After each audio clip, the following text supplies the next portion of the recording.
Bismillahirrahmanirrahim. Assalamualaikum warahmatullahi wabarakatuh.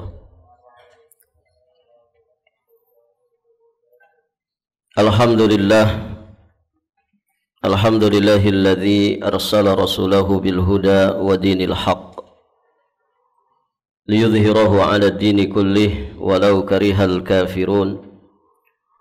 Asyhadu an la ilaha illallah wahdahu rabbi la syarikalah wa asyhadu anna Muhammadan abduhu wa rasuluh, amma ba'd.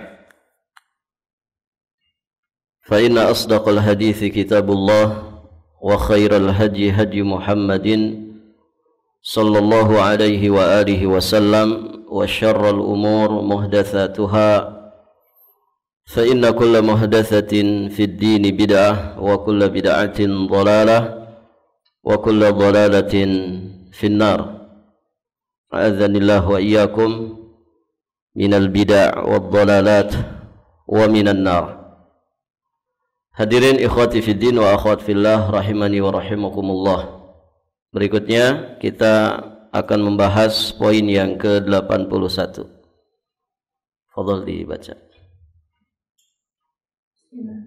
Berkata penulis Hafizahullah Ta'ala, poin yang ke-81, bermanhaj dengan manhajnya para sahabat atau cara beragamanya para sahabat. Barakallahu fiik. Baik, di poin ke-81 ini ya, di antara cakupan iman kepada Rasulullah sallallahu alaihi wa alihi wasallam adalah kita berpegang teguh dengan sunnahnya para sahabat. Dan itu sudah kita bahas di poin sebelumnya. Maka di poin ke-81 ini beliau menjelaskan tentang bermanhaj dengan manhajnya para sahabat. Maksudnya adalah kita beragama dengan cara beragamanya para sahabat Nabi sallallahu alaihi wa alihi wasallam, karena mereka adalah generasi terbaik umat ini. Mereka, hadirin jamaah yang dirahmati Allah, adalah didikan Rasulullah sallallahu alaihi wa alihi wasallam. Tentu yang pertama-tama beriman, pertama-tama berislam, pertama-tama berakidah, beribadah, bermuamalah bersama dengan Rasulullah, juga dengan bimbingan beliau. Kemudian di syarah daripada penjelasan ini, di syarah dari poin ke-81 ini, beliau menukilkan firman Allah Subhanahu wa taala di surat An-Nisa ayat 115. Untuk selanjutnya beliau jelaskan pemaparan sekitar 26 poin istimbat ilmiah dari ayat tersebut yang menjelaskan tentang sabilul mu'minin, bahwa sabilul mu'minin itu adalah para sahabat Nabi. Baik, Allah Subhanahu wa taala berfirman di surat An-Nisa ayat 115, ba'da a'udzu billahi as-sami'il 'alim minasyaitonir rajim, wa may yushaqiqir rasula min ba'di ma tabayyana lahul huda wa yattabi' ghaira sabilil mu'minin nuwallihi ma tawalla wa nuslihi jahannam wa sa'at masira.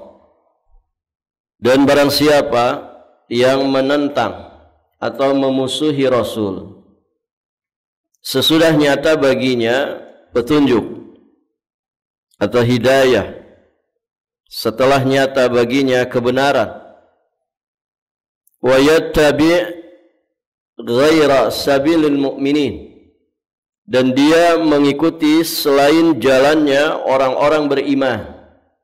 Di sini berarti ada dua penyimpangan, ada dua keburukan yang sangat besar. Yang pertama, yushaqiqir rasul, yakni menentang, memusuhi Rasulullah sallallahu alaihi wa alihi wasallam setelah jelas kebenaran pada dirinya. Kemudian keburukan besar yang kedua adalah mengikuti selain jalannya orang-orang beriman. Jadi dua di sini yang disebutkan oleh Allah Subhanahu wa taala. Apa kemudian dampaknya? Apa yang kemudian menjadi hukuman bagi orang yang melakukan dua kesalahan yang sangat besar ini?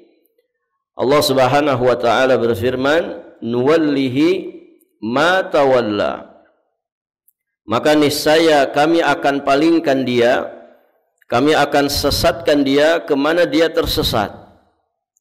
Kemudian yang kedua, wa nuslihi jahannam, dan kami akan masukkan dia ke dalam neraka jahannam. Wa sa'at masira, dan jahanam itu adalah seburuk-buruk tempat kembali. Baik para jamaah, ketika orang melakukan dua kesalahan besar ini, maka balasannya juga dengan dua hukuman. Pertama, dia akan disesatkan kemana dia itu tersesat. Kemudian yang kedua, dia akan dimasukkan ke dalam neraka jahannam. Baik, Syekhul Islam Ibnu Taimiyah alaihi rahmatullah dalam kitabnya, dalam muqaddimah kitabnya Naqdul Mantiq, telah menafsirkan firman Allah Subhanahu wa taala, sabilul mu'minin. Sabilul mu'minin, jalannya orang-orang yang beriman. Beliau tafsirkan bahwa sabilul mu'minin itu adalah para sahabat radhiyallahu taala anhum. Jadi jalannya orang-orang beriman ini maksudnya adalah para sahabat. Bahwa Allah Subhanahu wa taala telah menegaskan, barang siapa yang memusuhi Rasul, mengikuti selain jalannya para sahabat, sesudah nyata, jelas dan terang baginya kebenaran yang datang kepadanya, maka Allah Subhanahu wa taala akan menyesatkannya kemana dia tersesat. Yakni dia akan terombang-ambing di dalam kesesatannya. Kemudian Allah mengancamnya dengan neraka jahanam yang menjadi seburuk-buruk tempat kembali. Maka ayat yang mulia ini merupakan sebesar-besar ayat dan dalil yang paling tegas dan terang, serta dia hujjah yang sangat kuat sekali bahwasannya kita wajib mengikuti perjalanan para sahabat. Tentu setelah kita wajib mengikuti sunnahnya Rasulullah sallallahu alaihi wasallam.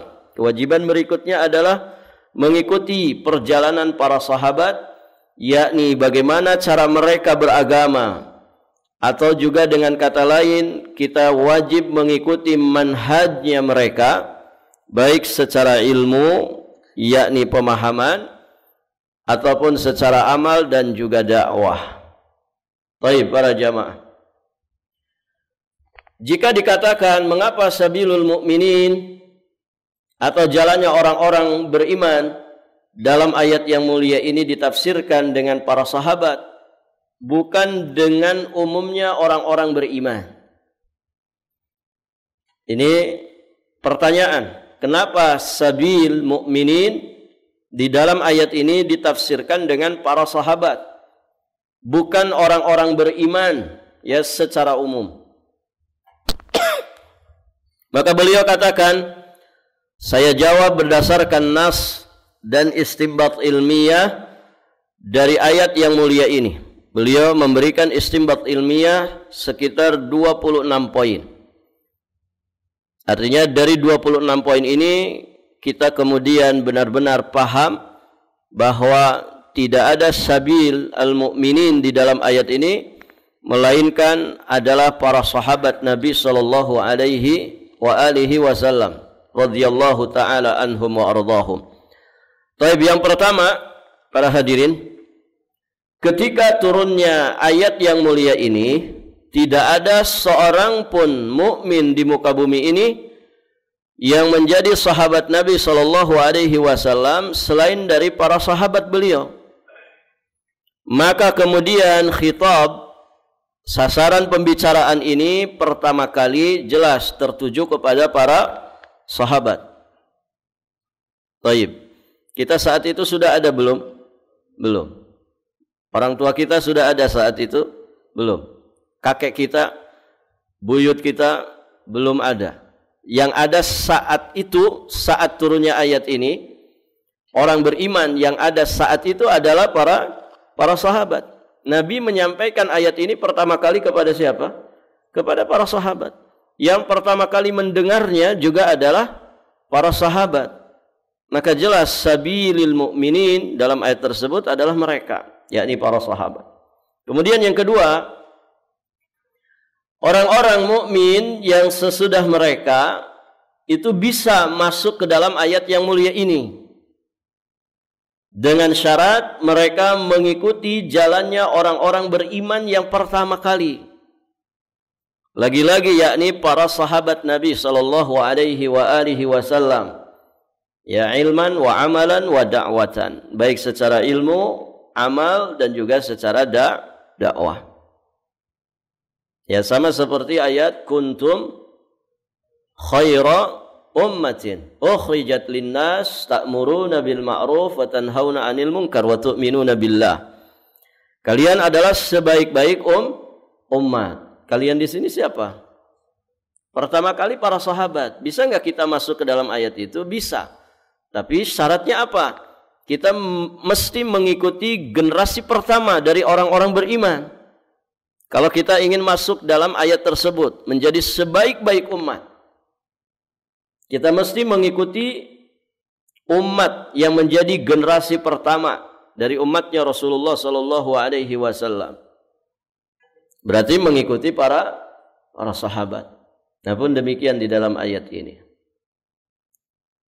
Jadi kita akan masuk ke dalam ayat ini sebagai orang-orang beriman dengan catatan kita mengikuti manhajnya para sahabat Nabi sallallahu alaihi wasallam.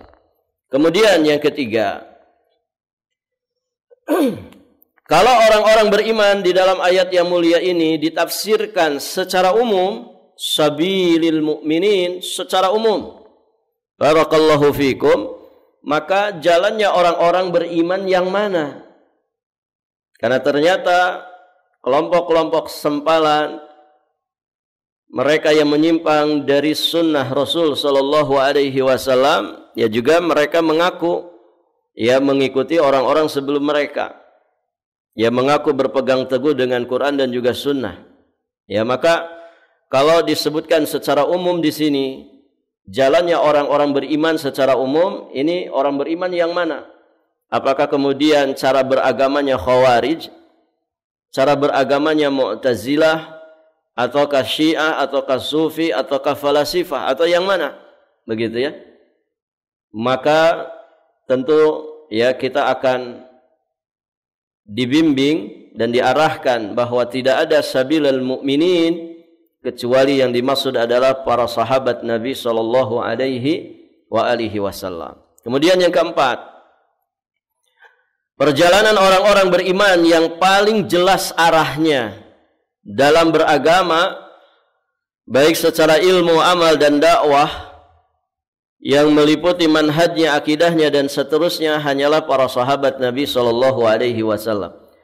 Perhatikan font yang ditebalkan. Di sini poin yang menjadi inti poinnya. Tidak ada perjalanan orang beriman yang paling jelas arahnya di dalam beragama kecuali para sahabat. Dari mana kita mengetahuinya? Ya dari tazkiyah. Tazkiyahnya Allah Subhanahu wa taala dan juga Rasulnya tentang mereka ini.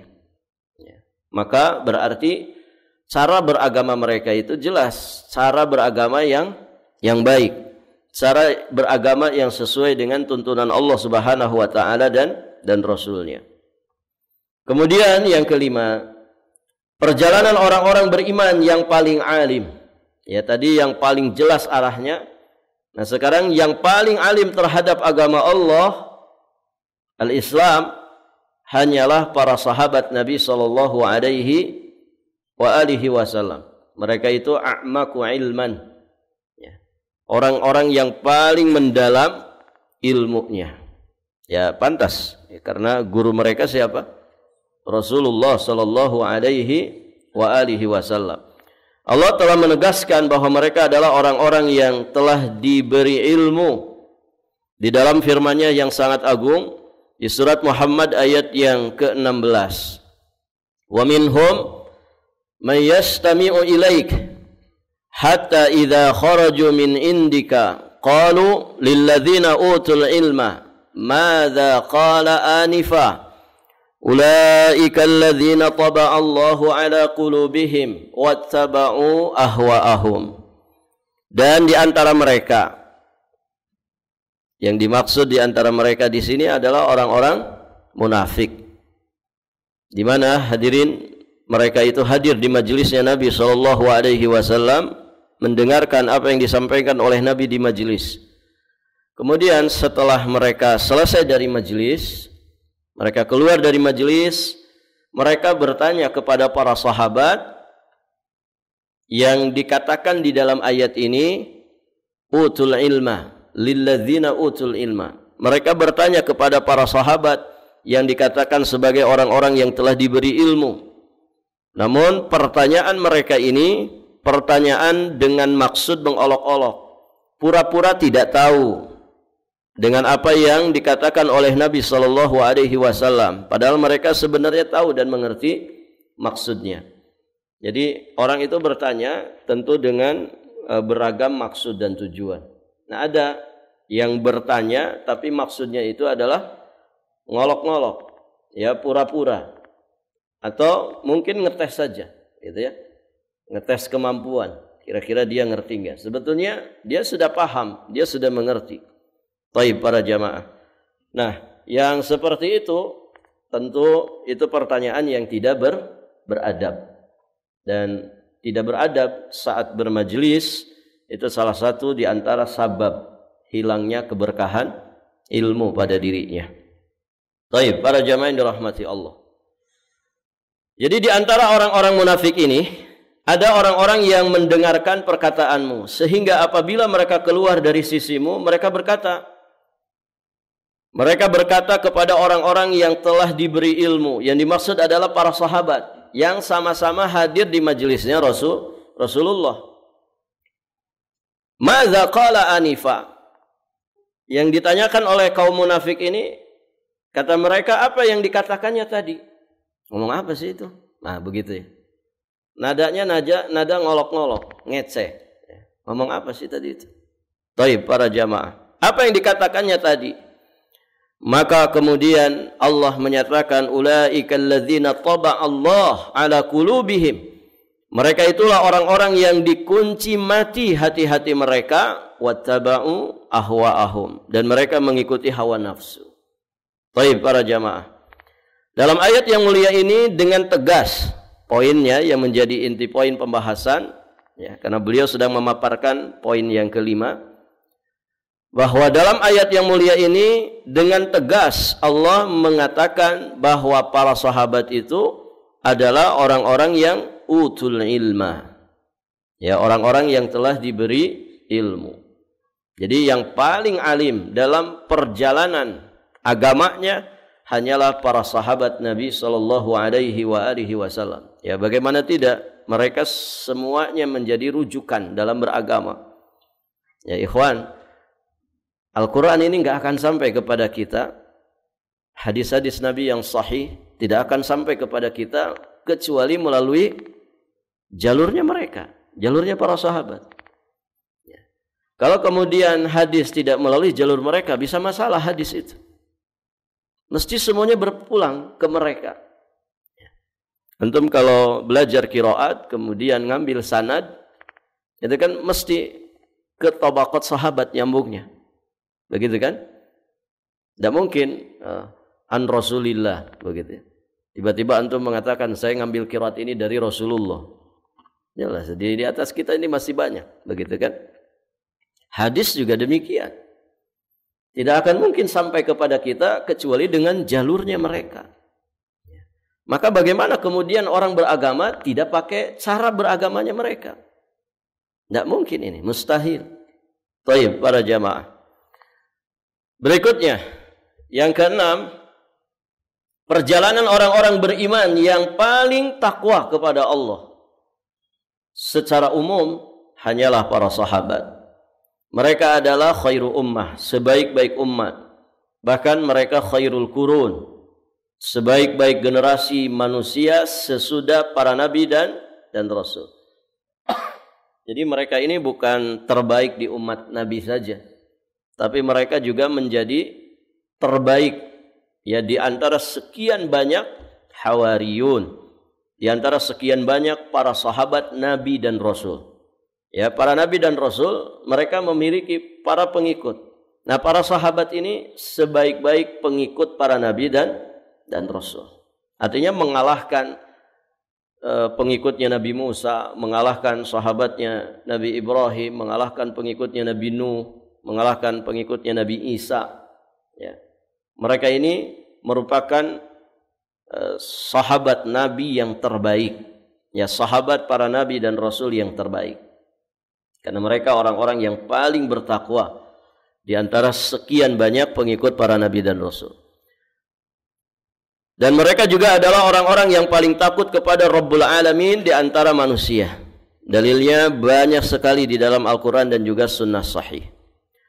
Kemudian yang ketujuh, mereka itu juga orang-orang yang paling taslim. Perjalanan orang-orang beriman yang paling taslim, paling menyerahkan diri mereka kepada Allah dan Rasulnya secara umum juga hanyalah para sahabat Nabi. Yang kedelapan, perjalanan orang beriman yang menjadi hujjah ijma', hujjah kesepakatan, perjalanan orang-orang beriman yang menjadi hujjah ijma' mereka dan menjadi dasar hukum Islam yang ketiga setelah Al-Quran dan As-Sunnah hanyalah ijma'nya para sahabat. Jadi sumber hukum Islam diantaranya kan Quran, Sunnah, kemudian ada ijma', ada qiyas, ya qiyas yang sahih. Baik, para jamaah yang dirahmati Allah. Nah, ijma' yang dijadikan hujjah itu adalah ijma'nya para sahabat. Karena tidak mungkin orang-orang setelah mereka ijma' kemudian para sahabat misalkan tidak ijma'. Mesti ijma' itu dengan ijma'nya para sahabat Nabi sallallahu alaihi wasallam. Dan tidak disebut ijma' kecuali dengan ijma'nya mereka. Kalau kemudian ada orang setelah mereka berijma' dalam satu masalah, padahal sahabat tidak seperti itu, nah jelas ini akan menyimpang. Karena disebut ijma' ya ketika ada sekian banyak para sahabat yang menyatakan tentang hal tersebut, yang kemudian diikuti oleh para ulama setelahnya. Berikutnya yang kesembilan. Nah, di sini juga beliau sampaikan, sebab dari itu tidak ada ijma yang memungkinkan terjadi secara menyeluruh kecuali ijma'nya para sahabat Nabi sallallahu alaihi wasallam. Berikutnya yang kesembilan, perjalanan orang-orang beriman yang tidak pernah berselisih dalam manhaj dan juga usul akidah hanyalah perjalanan para sahabat bersama orang-orang yang mengikuti mereka dari para tabi'in, tabi'ut tabi'in dan seterusnya. Ya. Maka dari sini kita memahami jika ada perselisihan di kalangan mereka, maka ketahuilah perselisihan itu bukan di dalam masalah manhaj dan juga masalah usul, tapi dalam masalah-masalah ijtihadiyah. Ya, yang benarnya dapat 2 pahala, yang salahnya mendapatkan 1 pahala. Begitu. Dan itu yang ditegaskan oleh para ulama. Yang ke-10, para sahabat adalah sebaik-baik umat ini. Dan para sahabat adalah pemimpinnya mereka. Ya, silakan membaca kitab I'lam Al-Muwaqqi'in juz 1 halaman 14 oleh Imam Ibnu Qayyim Al-Jauziyah alaihi rahmatullah. Jadi mereka ini pemimpinnya orang-orang beriman dan sebaik-baik umat ini. Yang ke-11, para sahabat juga adalah ulama dan muftinya umat ini. Kenapa? Ya, karena sumber agama mesti merujuk ke mereka. Sampai kemudian kita paham hadis, sampai kemudian kita paham tafsir Al-Quran Al-Karim, itu mesti melalui jalurnya mereka. Maka mereka dikatakan sebagai ulama dan juga muftinya umat ini. Yang ke-12, para sahabat adalah orang-orang yang pertama-tama beriman kepada Allah dan Rasulnya.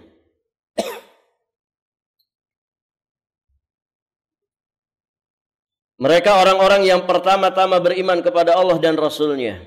Oleh karena itu Allah memerintahkan manusia untuk mengikuti keimanan mereka.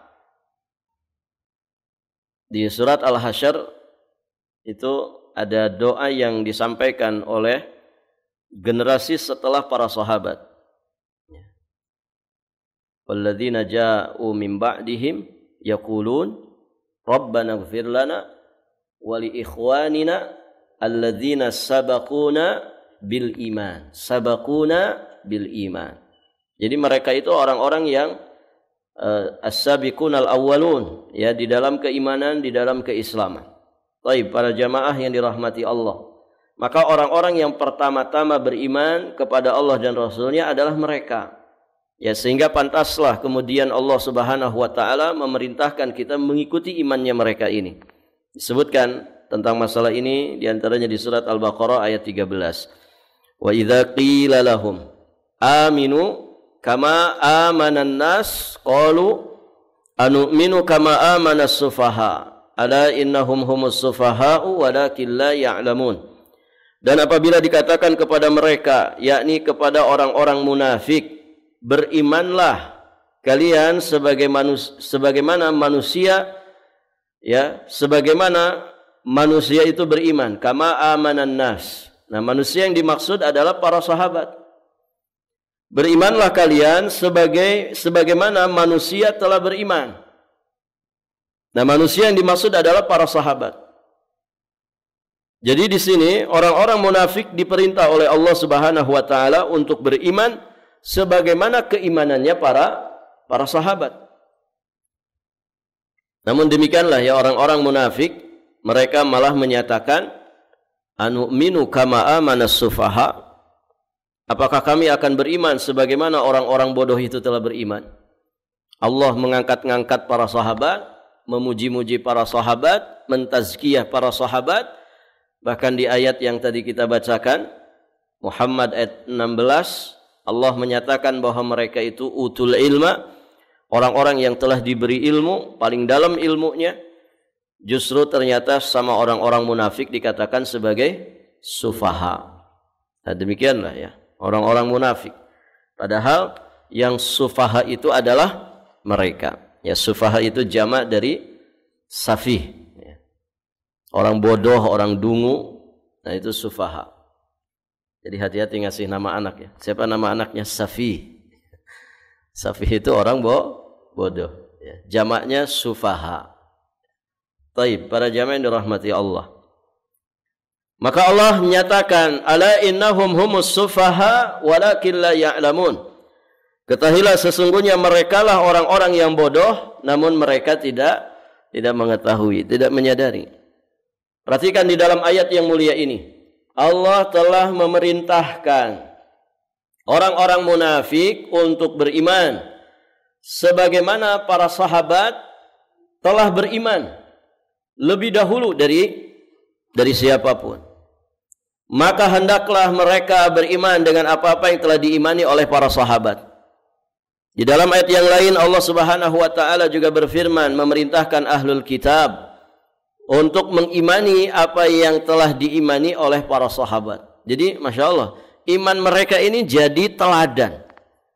Iman mereka ini jadi cerminan untuk ya seluruh umat Rasulullah sallallahu alaihi wasallam, termasuk ahlul kitab. Orang-orang munafik diperintahkan untuk mengikuti imannya mereka. Nah, demikian pula ahlul kitab diperintahkan oleh Allah Subhanahu wa taala untuk beriman sebagaimana para sahabat telah beriman. Fa in amanu bimithli ma amantum bihi faqad ihtadaw. Ya, surat Al-Baqarah ayat 137. Maka jika mereka beriman seperti apa yang telah diimani oleh kalian, yakni oleh para sahabat, maka sungguh mereka telah mendapatkan hidayah. Dan tentu ini keistimewaan dan kedudukan tinggi bagi para sahabat. Ya, ketika iman mereka itu menjadi teladan ya bagi orang-orang setelahnya atau orang-orang yang semasa dengan mereka. Baik, para jamaah. Yang ke-13, para sahabat telah dipuji dan dimuliakan oleh Allah di banyak tempat dalam kitabnya yang mulia. Demikian juga oleh Rasulullah sallallahu alaihi wasallam dalam banyak sabdanya beliau. Ikhwan, kalau Allah itu muji hambanya, kira-kira salah enggak itu pujiannya? Tidak mungkin salah. Beda dengan kita dipuji oleh sesama kita. Bisa salah enggak? Ya. Antum muji istri antum, ya. Bisa salah enggak? Bisa. Pokoknya tidak ada duanya dirimu ini. Begitu kan? Masya Allah. Ya memang baru satu begitu kan? Enggak ada duanya. Ya. Kan bisa saja cuman gombal gitu ya. Orang kalau muji kita bisa salah pujiannya, bisa tidak pada tempatnya. Ya apalagi di masa-masa fitnah seperti ini. Terlalu banyak manusia itu membawa kepentingan, begitu kan? Kepentingan pribadinya, kepentingan keluarganya, kepentingan golongannya, ya kepentingan dunianya. Ya sehingga begitu mudah ngangkat-ngangkat orang. Ya. Apakah ia seperti itu? Seperti apa yang dipujikan? Belum tentu. Tapi kalau Allah sudah memuji hambanya atau sekelompok daripada hambanya, maka tidak akan salah. Artinya memang mereka ini orang-orang yang terpuji. Rasulullah juga demikian. Kalau memuji seseorang atau memuji satu kaum, maka beliau tidak akan pernah salah di dalam memberikan pujian. Nah, sahabat ini di dalam banyak ayat, di dalam banyak hadis, sering dipuji-puji oleh Allah dan Rasulnya, menunjukkan keistimewaan mereka. Berikutnya yang ke-14, bahwa perjalanan para sahabat telah mendapatkan keridhaan Allah dan mereka pun ridha kepada Allah Subhanahu wa taala. Masya Allah.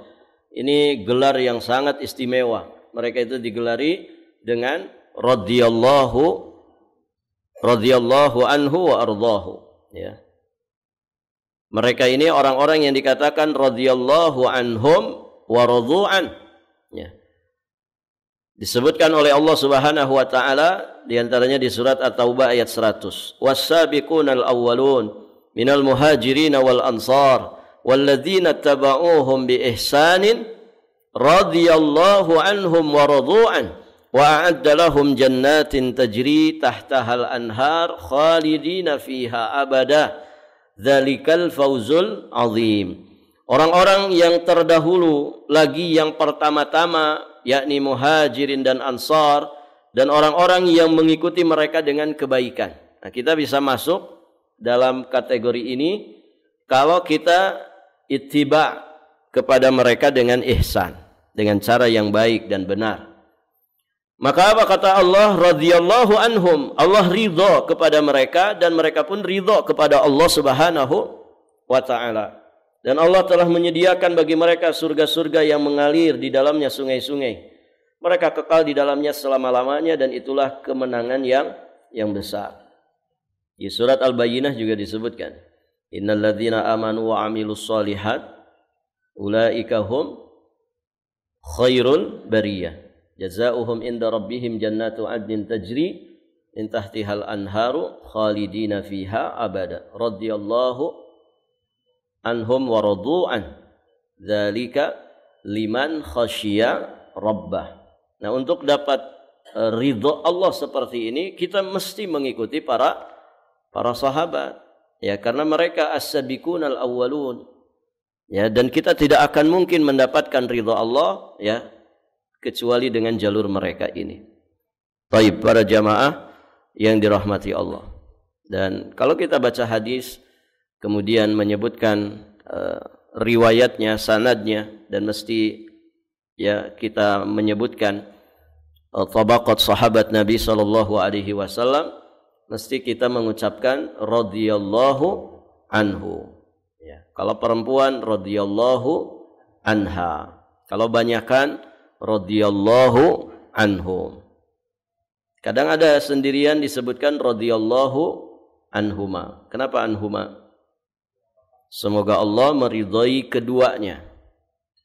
Kalau disebutkan anhuma berarti bapaknya juga muslim mukmin, ya seperti Abdullah bin Umar, Abdullah bin Abbas gitu ya.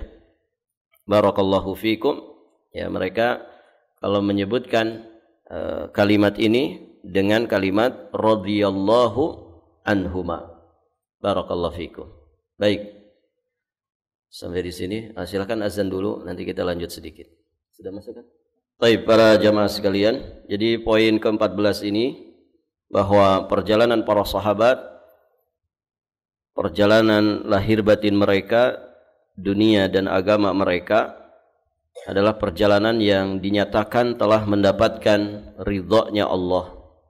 Dan mereka pun dinyatakan oleh Allah, mereka juga adalah orang-orang yang ridha kepada Allah Subhanahu wa taala. Ya, sehingga pantaslah mereka kemudian digelari dengan radhiyallahu anhu atau radhiyallahu anhum. Dan biasanya gelar ini hanya disematkan kepada mereka. Hanya disematkan kepada mereka. Ya, adapun ya orang-orang beriman, kaum muslimin, mukminin, ya selain daripada mereka, maka biasanya disematkan ya kalimat rahimahullahu ta'ala atau rahimahumullahu ta'ala jika mereka sudah meninggal dunia. Nah, setidak-tidaknya ya kita ada di kasih sayang Allah, begitu ya. Kalaupun mungkin tidak selevel dengan derajatnya para sahabat, ya setidak-tidaknya kalau kita sudah meninggal, saat orang itu menyebut nama kita, bercerita tentang kita, ada kemudian doa yang diucapkan. Semoga Allah merahmatinya. Rahimahullahu ta'ala. Dan kita kalau misalkan mengucapkan seseorang dan orang itu telah meninggal dunia dari saudara-saudara kita sesama muslim, ya jangan pelit untuk mendoakan, ya. Daripada kita menyebutkan istilah yang lain, begitu ya, mendiang fulan, begitu ya.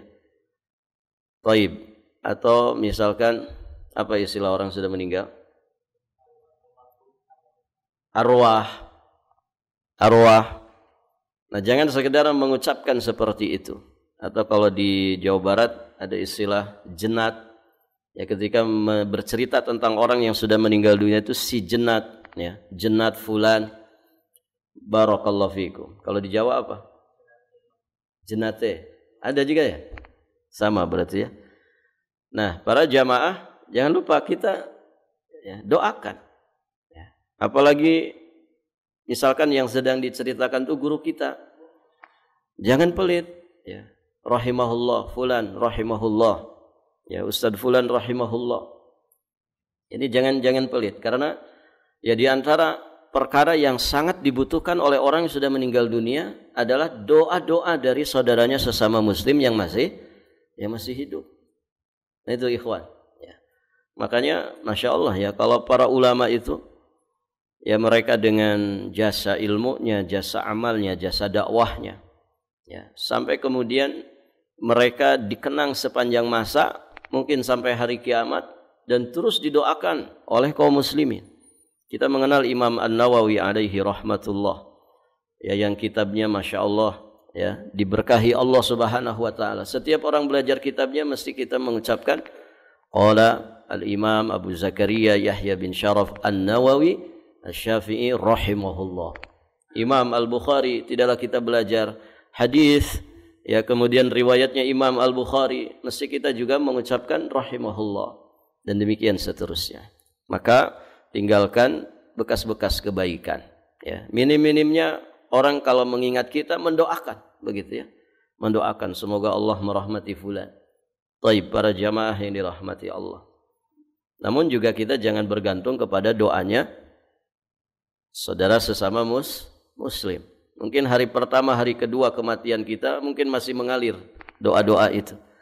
Allahu a'lam setelah seminggu, ya, setelah sebulan, ya, masing-masing kaum muslimin sibuk lagi dengan urusan keluarganya, urusan dunianya, urusan ini dan urusan itu. Maka juga seorang muslim berlomba dalam kebaikan. Jangan kemudian mengandalkan ya doa-doa teman-temannya yang masih hidup. Iya, kalau kemudian mereka selalu mengingat kita, gitu ya. Maka ya jangan juga kemudian mengandalkan itu. Tapi kita yang masih hidup berlomba dalam kebaikan. Termasuk kebaikan yang kita mesti berlomba di dalamnya adalah mendoakan saudara-saudara kita sesama muslim, apakah yang masih hidup, lebih-lebih yang sudah meninggal dunia. Demikian. Allahu a'lam bishawab. sudah 14 poin kita bahas, insyaallah taala nanti kita lanjutkan poin ke-15 di pertemuan berikutnya biidznillah taala. Baik, sampai di sini kita akhiri saja. Kita tutup dengan doa kafarah majlis. Subhanakallahumma bihamdik asyhadu an la ilaha illa anta astaghfiruka wa atubu ilaik. Assalamualaikum warahmatullahi wabarakatuh.